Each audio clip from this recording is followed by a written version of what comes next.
Yunus adalah seorang nabi yang diutus Tuhan untuk pergi ke Niniwe dan memperingatkan kota tersebut karena kejahatan mereka. Suatu saat datanglah firman Tuhan kepada Yunus anak Amitai. Bangunlah, pergilah ke Niniwe, kota yang besar itu, berserulah terhadap mereka, karena kejahatannya telah sampai kepadaku. Tetapi Yunus bersiap untuk melarikan diri ke Tarsis, jauh dari hadapan Tuhan.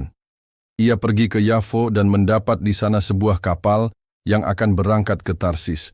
Tetapi Tuhan menurunkan angin ribut ke laut, lalu terjadilah badai besar, sehingga kapal itu hampir-hampir terpukul hancur. Awak kapal menjadi takut, masing-masing berteriak-teriak kepada Tuhannya, dan mereka membuang ke dalam laut segala muatan kapal itu untuk meringankannya.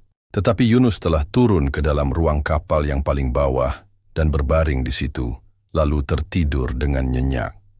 Datanglah nakhoda mendapatkannya sambil berkata, "Bagaimana mungkin engkau tidur begitu nyenyak? Bangunlah, berserulah kepada Tuhanmu, barangkali Tuhan itu akan mengindahkan kita, sehingga kita tidak binasa."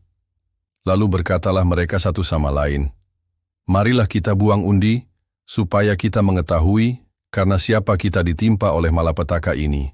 Mereka membuang undi dan Yunuslah yang kena undi. Sahutnya kepada mereka, "Aku seorang Ibrani, aku takut akan Tuhan, Tuhan yang empunya langit, yang telah menjadikan lautan dan daratan." Dan Yunus berkata, "Angkatlah aku, campakkanlah aku ke dalam laut, maka laut akan menjadi reda dan tidak menyerang kamu lagi. Sebab aku tahu bahwa karena akulah badai besar ini menyerang kamu." Maka atas penentuan Tuhan datanglah seekor ikan besar yang menelan Yunus. Dan Yunus tinggal di dalam perut ikan itu 3 hari 3 malam lamanya. Yunus berdoa dalam perut ikan, dan berfirmanlah Tuhan kepada ikan itu, dan ikan itu pun memuntahkan Yunus ke darat. Bersiaplah Yunus, lalu pergi ke Niniwe, sesuai dengan firman Tuhan. Mulailah Yunus masuk ke dalam kota itu sehari perjalanan jauhnya, lalu berseru, 40 hari lagi, maka Niniwe akan ditunggang balikkan. Orang Niniwe percaya kepada Tuhan, lalu mereka mengumumkan puasa dan mereka, baik orang dewasa maupun anak-anak, mengenakan kain kabung.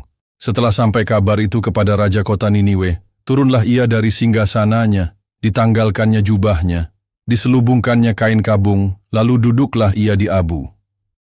Lalu atas perintah raja dan para pembesarnya orang memaklumkan dan mengatakan di Niniwe demikian, "Manusia dan ternak, lembu sapi dan kambing domba tidak boleh makan apa-apa, tidak boleh makan rumput dan tidak boleh minum air. Haruslah semuanya, manusia dan ternak, berselubung kain kabung dan berseru dengan keras kepada Tuhan, serta haruslah masing-masing berbalik dari tingkah lakunya yang jahat dan dari kekerasan yang dilakukannya. Siapa tahu, mungkin Tuhan akan berbalik dan berpaling dari murkanya yang bernyala-nyala itu, sehingga kita tidak binasa." Ketika Tuhan melihat perbuatan mereka itu, yakni bagaimana mereka berbalik dari tingkah lakunya yang jahat, maka Tuhan pun tidak jadi melakukan malapetaka seperti yang difirmankannya. Tetapi hal itu sangat mengesalkan hati Yunus, lalu marahlah ia dan meminta Tuhan mencabut nyawanya karena Tuhan yang penuh belas kasihan mengampuni Niniwe. Tetapi firman Tuhan, "Layakkah engkau marah?"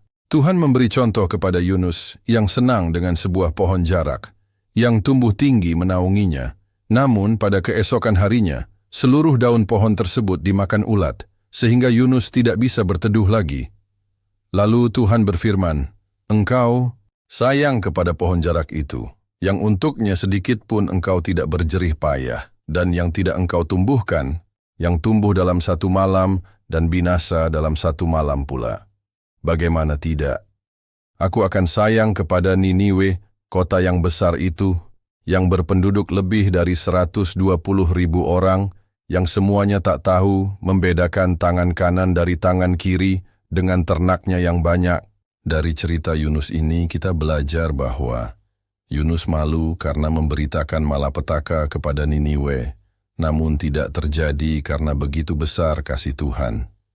Hal ini menyatakan bahwa kita hanya bisa tunduk pada apa yang difirmankan Tuhan dan tidak mempertentangkan apa yang akan Tuhan lakukan, baik itu pengampunan ataupun penghukuman.